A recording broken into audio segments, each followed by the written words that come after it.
നമ്മൾ അമൽ വിറ്റിട്ടുണ്ടോ? എന്റെ നിസ്കാരം തരാം, ഒരു 2 റക്അത്ത് നിസ്കാരം കൊണ്ട് ഇത്ര പൈസ തരുമോ ആരും ചോദിച്ച് വിൽപ്പന നടത്തിയിട്ടില്ല. എന്റെ ഒരു ഹജ്ജുണ്ട്, ആ ഹജ്ജിന് നിങ്ങൾക്ക് തരാം, എനിക്ക് ഇത്ര പൈസ തരുമോ എന്ന് ചോദിച്ചുകൊണ്ട് ആരും വിൽപ്പന ലോകത്തൊരു ഒരു മുഗ്മിനായ മനുഷ്യൻ നടത്തിയിട്ടില്ല.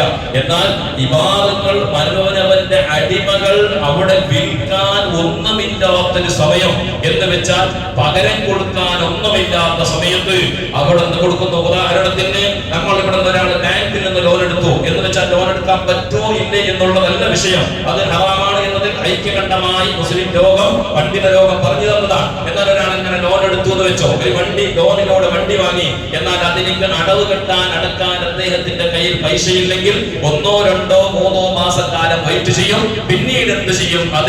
അതിൻ്റെതായിരിക്കുന്ന ആളുകൾ, ബാങ്കിന്റെ ആളുകൾ വന്നുകൊണ്ട് അതിനെ കബ്സ് ചെയ്തുകൊണ്ട് പിടിച്ചുകൊണ്ട് പോകുന്നു. അതുപോലെ ഒരാൾക്ക് കടം കൊടുക്കാനുണ്ട്, എന്നാൽ ആ കടത്തിനെ കൊടുക്കാൻ അദ്ദേഹത്തിന്റെ കയ്യിൽ ആവതില്ലെങ്കിൽ അദ്ദേഹത്തിന്റെ സ്വത്തും വീടൊക്കെ ജപ്തി ചെയ്തുകൊണ്ട് പിടിച്ചു പോകുന്ന സമ്പ്രദായം അത് ഈ രാജ്യത്ത്, നമ്മുടെ നാട്ടിലെങ്കിൽ ഇസ്ലാമികമായ രാജ്യങ്ങളിലൊക്കെ അങ്ങനെയാണ്. അത് തന്നെയാണ് ഈ നമ്മുടെ ഇസ്ലാമിന്റെ നിയമങ്ങളോ. ഒരാൾ മരിച്ചാൽ ആ മരിച്ച വ്യക്തിക്ക് കടമുണ്ടെങ്കിൽ ആ കടത്തിനെ അവന്റെ സ്വത്ത്, ഉദാഹരണത്തിന് ഒരാൾ മരിച്ചു, അദ്ദേഹത്തിന് 10 ലക്ഷം രൂപയുടെ കടമുണ്ട് എന്ന് വിചാരിച്ചോ. എന്നാൽ ആ കടമുണ്ടെങ്കിൽ അദ്ദേഹത്തിന്റെ ഒരു 25 ലക്ഷത്തിന്റെ വീടുണ്ടെങ്കിൽ ആ വീടിന്റെ അവകാശികൾ അദ്ദേഹത്തിന്റെ മക്കളല്ല, മക്കൾക്ക് ഒരു അവകാശവുമില്ല.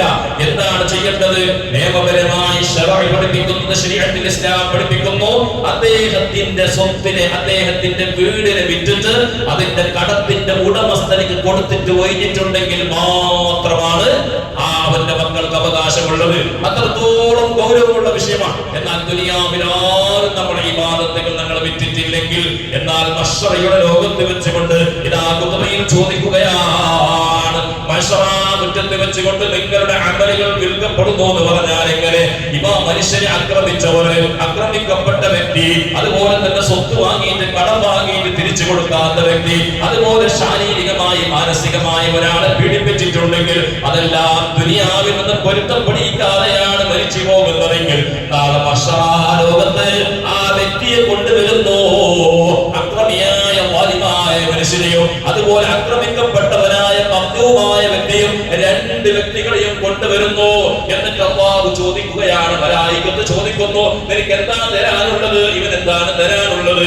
ആ സമയത്ത് അവൻ പറയുന്നു, പടച്ചറപ്പേ, എന്റെ 5 ലക്ഷം രൂപ അദ്ദേഹം കടം വാങ്ങിയിട്ട് എനിക്ക് തന്നിട്ടില്ല, തിരിച്ചു തന്നിട്ടില്ല. അല്ലെങ്കിൽ അവൻ പറയുന്നു, എന്നവൻ മാനം കെടുത്തിയിട്ടുണ്ട്, എന്നെ അവൻ മര്യാദയോട്, നമ്മുടെ ഭാഷയിൽ പറഞ്ഞാൽ എന്റെ മര്യാദ അവൻ എടുത്തിട്ടുണ്ട്, എന്റെ ഉള്ളതും ഇല്ലാത്തതും ഫസാദുകൾ പറഞ്ഞിട്ട് എന്റെ നാട്ടിൽ എന്റെ സ്റ്റാറ്റസിന് അടിവരുത്തിയിട്ടുണ്ട്, തടസ്സം വരുത്തിയിട്ടുണ്ട് എന്ന് പറഞ്ഞിട്ട് പലതും റബ്ബിനോട് പറയുമ്പോൾ ആ റബ്ബ് സുബ്ഹാനഹു വ തആല അവനോട് ചോദിക്കുന്നു, ശരിയാണോ ശരിയാണോ ശരിയാണോ? ആ സമയത്ത് ഇവിടെ കോടതിയിൽ കളവ് പറയാൻ, ഇവിടെ ഉസ്താദിനോട് കളവ് പറയാൻ, ഖാദിയോട്, ജഡ്ജിയോട് കളവ് പറയാൻ, പക്ഷേ ഇതവന്റെ അവയവങ്ങളാണ് സാക്ഷി പറയുന്നത്. അവയവങ്ങളോട് ചോദിക്കുന്നു, അവനോട് ചോദിക്കുമ്പോ അവയവങ്ങൾ പറയുന്നു, ശരിയാണ്, അവന് ഞാൻ എത്ര വെച്ചിട്ടുണ്ട്, അവന്റെ ഉള്ളതും ഇല്ലാത്തതും ജനങ്ങൾക്കിടയിൽ ഞാൻ പ്രചരിപ്പിച്ചിട്ടുണ്ട്. നാട്ടിൽ മാന്യമായി നടന്നിരുന്ന വ്യക്തിക്ക് ജനങ്ങളുടെ മുമ്പിൽ തല ഉയർത്തി നടക്കാൻ കഴിയാത്ത രീതിയിൽ അവമാനിതനായി നടക്കേണ്ടി വരുന്നത് ജനങ്ങളുടെ നാവിനോടുള്ള ശല്യം കൊണ്ടല്ലേ, ജനങ്ങൾ ആക്രമിക്കുന്ന ഒരവസ്ഥയല്ലേ? അതാ ആ സമയത്ത് അല്ലാഹു ചോദിക്കുന്നു, അവർക്ക് നീ പകരം കൊടുക്കണം. എന്താ പകരം കൊടുക്കാനുള്ളത്? ദുനിയാവിലാണെങ്കിൽ പറയാം, പോലീസിനോട്, നിയമപാലകന്മാരോട് പറയാം, ഇതാ എന്റെ ഇത്തരം പൈസ ഞാൻ നഷ്ടപരിഹാരമായി കൊടുക്കാമെന്ന് പറയുമ്പോൾ അതിലേക്ക് പരിഹാര വഴിയുണ്ട്. പക്ഷേ റബ്ബിന്റെ കോടതിയിലേക്ക് എത്തുമ്പോൾ നമ്മുടെ കയ്യിൽ പകരം കൊടുക്കാനൊന്നുമില്ല. ദീനാറില്ല, ദിർഹമില്ല, സ്വർണ്ണമില്ല, നാണയങ്ങളില്ല, ഒന്നുമില്ലല്ലോ. ആ സമയത്താണ്, അവിടെയാണ്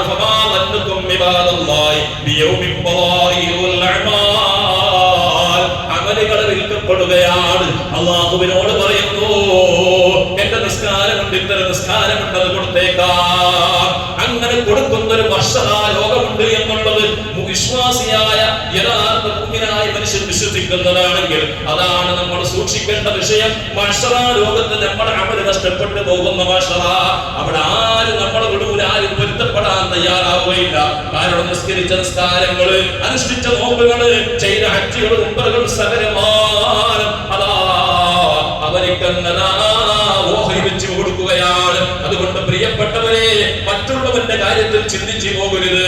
മറ്റുള്ളവന്റെ കാര്യങ്ങളിൽ രഹസ്യങ്ങൾ കുടിക്കുന്ന സ്വഭാവങ്ങൾ നമുക്കുണ്ട്, പലപ്പോഴും ഉണ്ടാവുകയാണ്. ഓരോരുത്തരുടെ അവന്റെ രഹസ്യങ്ങൾ അന്വേഷിക്കുന്ന സ്വഭാവം പലർക്കും വലിയ ആവേശമാണെങ്കിൽ നമ്മളുടെ കാര്യം തന്നെ ചോദിച്ചാൽ മതി. നമ്മളെന്തിന് മറ്റുള്ളവന്റെ കാര്യങ്ങൾ ചിന്തിക്കണം? പലതും ഇന്ന് സമൂഹത്തിലൂടെ നടന്നുകൊണ്ടിരിക്കുന്നത് തന്നെ മറ്റുള്ളവന്റെ കാര്യങ്ങൾ അങ്ങാടി പരസ്യമാക്കുന്നവര്, രഹസ്യമായി കൂടെ ഇരുന്നു കൊണ്ട് പലതും ചോദിക്കുന്നവര്. അവന്റെ വീട്ടിൽ എങ്ങനെയാണ്, ഇവന്റെ വീട്ടിൽ എങ്ങനെയാണ്, അവന്റെ കച്ചവടം എങ്ങനെയാണ്, ഇവന്റെ കച്ചവടം എങ്ങനെയാണ് എന്നിങ്ങനെ ചോദിച്ചിട്ട് ജനങ്ങൾക്കിടയിലൂടെ അതാ അവന്റെ വരുമാന വഴികളെ ചോദിച്ചിരുന്നത്. പലപ്പോഴും അങ്ങനെയല്ലേ ഓരോരുത്തരും ഇന്ന് ദുനിയാവിന്റെ അവസ്ഥ എങ്ങനെയാണ്? സ്വന്തം കച്ചവടത്തിനെ പറ്റി, ജോലിയെ പറ്റി ആർക്കും ചിന്തയില്ല. മറ്റുള്ള അവനെങ്ങനെ പൈസയാക്കി, അവനെങ്ങനെ കാർ വാങ്ങി, അവനെങ്ങനെ വീടുണ്ടാക്കി, അവനെങ്ങനെ ആ സ്ഥാനത്തേക്ക് എത്തി എന്ന് ചർച്ച ചെയ്യാനല്ലേ ഇന്നത്തെ സമൂഹത്തിൽ ആളുകൾ ഉണ്ടാകുന്നത്. ഇതല്ലേ നമ്മുടെ ഏറ്റവും വലിയ ടെൻഷൻ. എന്താണ്? നമുക്ക് സാമ്പത്തികമായി കഴിവില്ല എന്നതിനേക്കാളും അപ്പുറം ആർക്കെങ്കിലും നമുക്ക് നമ്മളുടേതായിരിക്കുന്ന കാര്യത്തിൽ ടെൻഷൻ ഇല്ല. എല്ലാവർക്കും ടെൻഷൻ ഉള്ളത് അവനെങ്ങനെ ഉഷാറായി, ഇവനെങ്ങനെ ഉഷാറായി, അവനെങ്ങനെ കച്ചവടം ചെയ്ത്, അവർക്ക് ഞാൻ എന്നെ പോലെ തന്നെ ഗൾഫിൽ പോയതല്ലേ, എന്നെ പോലെ തന്നെ ഒരു കച്ചവടം തുടങ്ങിയതല്ലേ, എന്റെ അവനെങ്ങനെ ഉഷാർ. ഈ രീതിയിൽ മനുഷ്യന്റെ രഹസ്യങ്ങൾ അന്വേഷിച്ചുകൊണ്ട് വെളിപ്പെടുത്തുന്ന ആളുകൾ, അതൊക്കെ വളരെ വളരെ വളരെ ഗൗരവമുള്ള വിഷയമാണ്. യാ അയ്യുഹല്ലദീന ആമനൂ ഇജ്തനിബൂ കസീറൻ മിനൽ വന്നി ഇന്ന ബഅദ ഇസ്മു വലാ തജസ്സസൂ വലാ യഗ്തബ് ബഅദുകും ബഅദാ. പരിശുദ്ധ ഖുർആൻ പറയുകയാണ്. എന്താണ് അല്ലാഹുവിന്റെ ഖുർആൻ ചോദിക്കുന്നത്? യാ അയ്യുഹല്ലദീന ആമനൂ, ജനങ്ങളെ, ഇജ്തനിബൂ കസീറൻ മിനൽ വന്നി, നിങ്ങൾ വന്നുകൾ ഒഴിവാക്കുക. പരസ്പരം ജനങ്ങളെ പറ്റിയിട്ടുള്ള ധാരണ, നമ്മൾ വിചാരിക്കുന്നത് പലതും അത് കുറ്റകരമാണ്. നമ്മൾ ആളുകളെ എങ്ങനെ വിചാരിക്കുന്നു, അവനെങ്ങനെയായിരിക്കും, ഓനെങ്ങനെയായിരിക്കും, ഓൻ്റെ എങ്ങനെയായിരിക്കും, അവന്റെ വീട്ടിൽ അങ്ങനെയായിരിക്കും, ഇങ്ങനെ നമ്മൾ ഓരോന്നിങ്ങനെ വിചാരിക്കുകയാണ്. ആ വിചാരിക്കുന്ന വന്നുകൾ അത് അധികവും സൂഹും വന്നുകളാണ്. അത് വിചാരിച്ചത് അധികവും സത്യമില്ല. എന്നിട്ട് അല്ലാഹുവിന്റെ ഖുർആൻ പറയുന്നു, വലാ തജസ്സസു, ഒരുത്തനെയും നിങ്ങൾ എന്താക്കണ്ട, ഒക്കി നോക്കണ്ട. നമ്മുടെ ഭാഷയിലൊക്കെ പഴയ കാലത്തൊക്കെ നമ്മുടെ നാട്ടിൽ പഴയ മനുഷ്യന്മാരൊക്കെ പറയുന്ന സ്വഭാവമാണ് ഒക്കി നോക്കുന്ന സ്വഭാവം. അവന്റെ ഉള്ളിൽ ഇങ്ങനെ ചൊരിഞ്ഞു നോക്കുന്നത്, അവൻ എങ്ങനെയുള്ള ആളാണ്, അവന്റെ സ്വഭാവം എന്താണ്, ഇങ്ങനെ ജാസൂസിന്റെ പണി, രഹസ്യം പഠിക്കുന്ന സ്വഭാവം. ചില ആളുകൾക്ക് അങ്ങനെയുണ്ട്. ആരെങ്കിലും കിട്ടിയാൽ അവനെങ്ങനെ, മറ്റവനെങ്ങനെ എങ്ങനെ വെച്ചിട്ട് മോനെ ഇങ്ങനെ കുത്തി കൊണ്ട് മോന്റെ ഉള്ളു പിടിച്ചിട്ടുണ്ടാക്കും, മാന്യമായിട്ട് സംസാരിക്കും. എന്നിട്ട് അതിനങ്ങനെ പുറത്തേക്ക് പോയിട്ടുണ്ടാവും ലീക്ക് ഔട്ട് ചെയ്യുന്ന ആളുകൾ. എത്രയോ ആളുകൾ സമൂഹത്തിൽ കുടുംബബന്ധം തകരാൻ കാരണം, കച്ചവടം തകരാൻ കാരണം, കുടുംബത്തിൽ നാട്ടിലൂടെ അനൈക്യമുണ്ടാകാൻ കാരണം, ഇതിനെയൊക്കെ വളരെ വിഷമകരമായ രീതിയിൽ പരിശുദ്ധ ഖുർആൻ കേൾക്കുന്നുണ്ട്. വിശ്വസിച്ച് ആരോടും ഒരു കാര്യം വിശ്വസിക്കാൻ പറ്റാത്ത കാലല്ലേ? ആരെങ്കിലും വിശ്വാസമുണ്ടോ?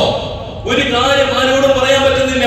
ഒരു കാര്യവും ഒരാളോട് പറയാൻ പറ്റുന്നില്ല. ഈ അടുത്ത് ഒരു ചങ്ങായിയോട് അദ്ദേഹത്തിന്റെ കച്ചവടത്തിന്റെ കാര്യത്തിൽ കുടുംബത്തിലൂടെ എന്തോ ചർച്ച ചെയ്യുന്ന സമയത്ത് അദ്ദേഹം എവിടെയാണ് അദ്ദേഹത്തിന്റെ കച്ചവടത്തിന്റെ ക്യാമ്പ് എന്ന് പോലും അദ്ദേഹം പറയാൻ പഠിച്ചു.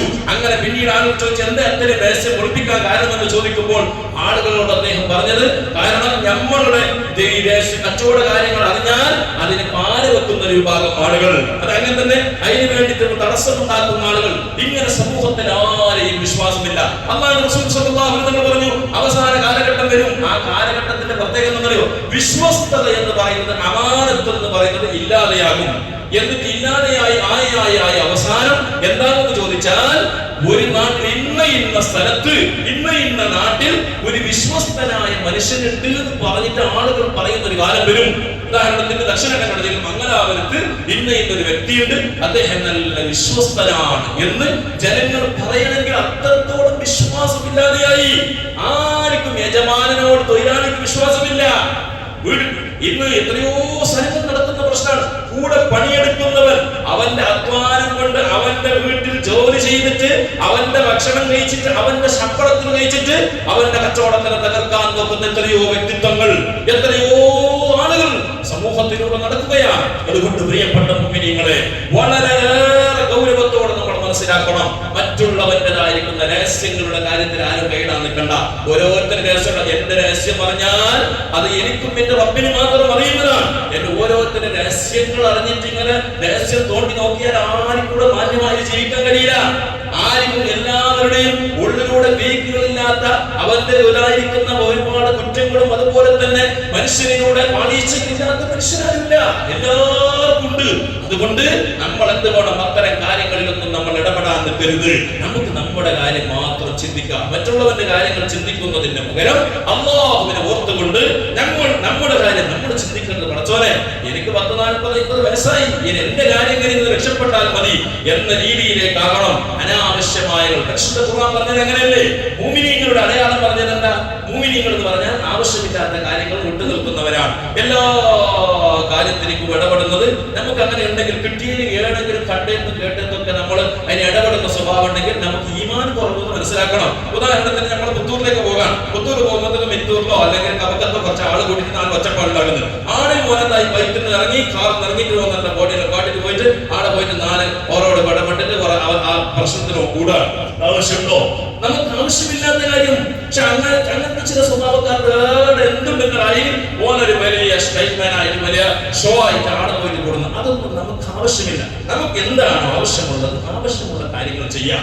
അങ്ങനെ ആവശ്യമില്ലാത്ത കാര്യങ്ങൾ വിട്ടുനിൽക്കുക എന്നുള്ളത് ഈമാനുള്ള മനുഷ്യന്റെ അടയാളമാണ്. അതുകൊണ്ട് നമ്മൾ എപ്പോഴും നിഫാഖുകൾ എപ്പോഴും സൂക്ഷിക്കണം. റസൂലുള്ളാഹി സ്വല്ലല്ലാഹു അലൈഹി വസല്ലം പറഞ്ഞില്ലേ, അല്ലാഹുമ്മ ഇന്നാ നഅഊദു ബിക മിനശ് ശിർക്കി വൽ നിഫാഖ്. ശിർക്കിൽ നിന്നും നിഫാഖിൽ നിന്നും കാവലിനെ ചോദിക്കാൻ വേണ്ടി അല്ലാഹുവിന്റെ റസൂൽ പറഞ്ഞു, ശിർക്ക് പോലെ തന്നെ ഡേഞ്ചറാണ് നിഫാഖ്. ശിർക്ക് പോലെ തന്നെ ശിർക്ക് നമ്മൾ ആരെങ്കിലും ശിർക്ക് ചെയ്യോ? ശിർക്ക് ചെയ്യാനൊന്നും പേടിയുണ്ട്. പക്ഷെ ശിർക്കിനെ പോലെ തന്നെ വളരെ ഡേഞ്ചറായ ഒരു കാര്യമാണ് നിഫാഖ്. എന്താണ് നിഫാഖ് എന്ന് പറഞ്ഞാൽ? നിഫാഖ് എന്ന് പറഞ്ഞാൽ വീടെത്തിയാൽ നമ്മളെ സ്വന്തം ആളുകളെല്ലാം ചോദിക്കുമ്പോൾ വിചാരിച്ചു ഓരോട് നിന്നോട് പറയാതെ ഞാൻ എങ്ങനെ രഹസ്യമാക്കും എന്ന് വിചാരിച്ചിട്ട് ഓരോട് തുറന്നു പറയാ, വിശ്വസിച്ചിട്ട് എല്ലാ കാര്യങ്ങളും പറയാം. അങ്ങനെ ചില സോഫ്റ്റായ മനസ്സിലുള്ളവങ്ങളുണ്ടാവും. കാരണം ആരെങ്കിലും ചോദിച്ചാലും പ്രശ്നങ്ങളൊക്കെ സ്വന്തം വീട്ടിന്റെ കാര്യങ്ങളൊക്കെ ചില ചങ്ങായിമാരൊക്കെ പറയും. അങ്ങനെ 4 ദിവസം കഴിയുമ്പോണ്ടാവും മറ്റേ നമ്മുടെ ഉദയവാണിയിൽ വന്ന പോലെ, നമ്മുടെ പ്രജാവാണി പേപ്പറിലെ വാർത്തയിൽ വന്ന പോലെ ഇങ്ങനെ നാട്ടിലൊക്കെ ഇങ്ങനെ ഓരോരുത്തർ സ്പ്രെഡായിട്ടുണ്ടാവും. ഓന്റെ പോലെ ഇങ്ങനെയാണോ ഇങ്ങനെയാണോ തിരികെ മാക്കളെ അങ്ങനെയാണോ ഇങ്ങനെ. ഇത് ആരാ പറയുന്നത്?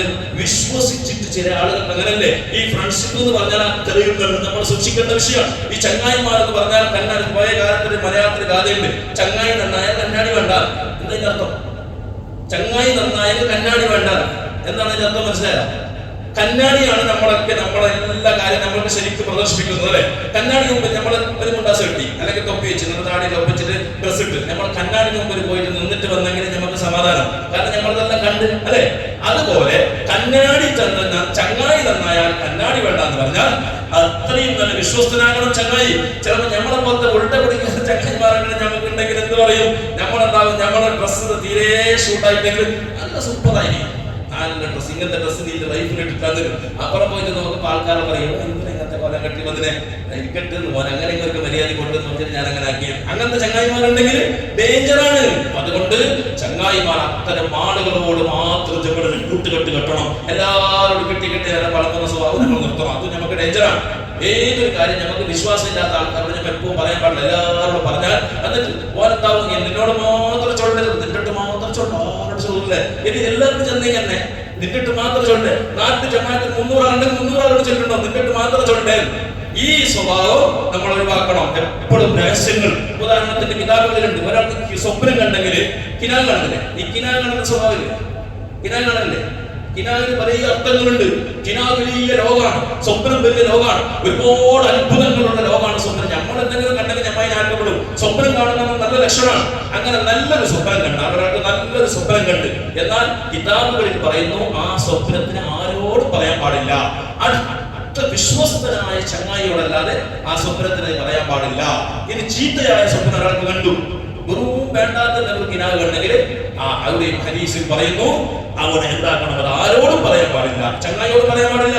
എന്താക്കണം? ഇടത് ഭാഗത്തേക്ക് അവൻ ഉമിനീരില്ലാത്തതിൽ 3 പ്രാവശ്യം തുപ്പണം. തുപ്പിട്ട് അവൻ എന്താക്കണം? ആ സ്വപ്നത്തിന് അവർ ഒഴിവാക്കണം. നല്ല സ്വപ്നം കണ്ടാൽ നല്ല ആളുകളോട് മാത്രം പറയണം, വിശ്വസ്തന്മാരോട് മാത്രം പറയണം എന്നൊക്കെ നിയമമാണ്. അതുകൊണ്ട് നമ്മൾ കൂട്ടുകെട്ട് നന്നാക്കണം, അനാവശ്യമായ കാര്യങ്ങളിൽ നമ്മൾ വിട്ടുനിൽക്കണം. അള്ളാഹു നമുക്ക് തൗഫീഖ് നൽകട്ടെ, അള്ളാഹു ഖൈർ നൽകട്ടെ. അതുപോലെ തന്നെ ദുആ ചെയ്യാൻ വേണ്ടി പള്ളിക്ക് വേണ്ടി 2000 രൂപ നമ്മുടെ മരിച്ചുപോയ മാണിയമീതാക്കന്റെ പേരിലൂടെ ഏൽപ്പിച്ചിട്ടുണ്ട്. അള്ളാഹു കബൂലാക്കണം, റഹ്മാനെ സ്വീകരിക്കണം, റഹ്മാനെ തക്കതായ പ്രതിഫലം നൽകണേ. അല്ലാഹ് കുടുംബത്തിന് സമാധാനം സന്തോഷം നൽകണേ. അല്ലാഹ് മരിച്ചുപോയ അദ്ദേഹത്തിന്റെ ഖബർ നീ സ്വർഗ്ഗമാക്കണേ. അല്ലാഹ് പഠിച്ചവൻ അദ്ദേഹത്തിന്റെ മക്കളുടെ എല്ലാ ജോലികളിലും നീ ബർക്കത്ത് നൽകണേ. അല്ലാഹ് ഖൈർ നൽകണേ. അല്ലാഹ് സന്തോഷം നൽകണേ. അല്ലാഹ് ഞാൻ പറഞ്ഞത് കേട്ടതെല്ലാം നീ സ്വാലിഹായ അമലായി നീ കബൂലാക്കണം. റഹ്മാനെ ഇരു ലോകത്തും ഞങ്ങളെ നീ വിജയിപ്പിക്കണേ. അല്ലാഹ് ഞങ്ങളുടെ കച്ചവട ജോലികളിൽ നീ ബർക്കത്ത് നൽകണേ. അല്ലാഹ് ഞങ്ങളെ ഞങ്ങളെല്ലാവരും നീ പെട്ടെന്നുള്ള മരണങ്ങളെ തൊട്ട് അപകട മരണങ്ങളെ തൊട്ട് മാറാവ്യാധി രോഗങ്ങളെ തൊട്ട് കാക്കണേ അല്ലാഹ്. അർഹമറാഹിമീനായ രാജസയ്യിദായ റബ്ബേ, ഞങ്ങൾ പറഞ്ഞത് കേട്ടത് എല്ലാത്തിന്റെയും മിസ്ല സവാബ് ഞങ്ങളുടെ കുടുംബത്തിൽ നിന്ന് അല്ലാഹ്, അതുപോലെ തന്നെ ഈ പള്ളിയുടെ ചുറ്റുഭാഗത്ത് മരിച്ചു കിടക്കുന്ന മുഅ്മിനീങ്ങൾ മുഅ്മിനാത്തുകൾ എല്ലാവരുടെയും ഖബറുകളിലേക്ക് എത്തിച്ചു കൊടുക്കണേ അല്ലാഹ്. വെളിച്ചമാക്കണേ അല്ലാഹ്. സ്വർഗ്ഗത്തോപാക്കി കൊടുക്കണേ റഹ്മാനെ. അവരെ ഞങ്ങളുടെ ജന്നത്തുൽ ഫിർദൗസിൽ ഒരുമിച്ച് കൂട്ടി അനുഗ്രഹിക്കണേ അല്ലാഹ്. ബിഹഖ് സയ്യിദിനാ മുഹമ്മദിൻ സ്വല്ലല്ലാഹു അലൈഹി വസല്ലം.